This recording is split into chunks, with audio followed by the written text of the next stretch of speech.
Власта ветува дека нема да ја искористи истрагата на обвинителството против се уште актуелната председателка на Државната комисија за спречување на корупцијата Татјана Димитровска за да ја блокира работата на оваа институција која е задолжена за контрола токму на работењето на државните функционери. Оваа најава и ветување доаѓаат од министерот за дигитална трансформација Стефан Андоновски, против кого токму ДКСК води 4 предмети. Според мене не постои, иако не сум никако надлежен во таа институција, според мене не постои можност за парализирање на институцијата доколку продолжи овој состав да функционира. Исто така не гледам причина зошто преостанатите членови би сноселе одговорност за личните постапки на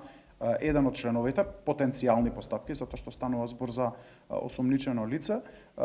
и не би сакал дополнително да се впуштам во политизација на процесот, затоа што овој состав како и минатиот состав на Државната комисија за спречување на корупцијата беше избран во собрание со поддршка на сите политички партии, вклучително и на невладина организација во една транспарентна постапка. Андоновски очекува Димитровска да си поднесе оставка бидејќи според него не е примерно да ја извршува оваа функција додека против неа се води постапка, потенцирајќи дека сепак мора да се води грижа за презумпција на невиност. Министерот смета дека не е нарушен кредибилитетот на антикорупцијска. И во еден ваков пример кога потенцијално овој член би си дал оставка, сметам дека во таква постапка ќе нема простор за омаловажување, дискредитација на потенцијални нови членови на таа комисија, така што мислам дека нивната работа со пример, со дела треба да покажат дека е кредибилна. Инаку вчера дел од политичките партии побараа оставка на целата антикорупцијска комисија, сметајќи дека е нарушен нивниот кредибилитет.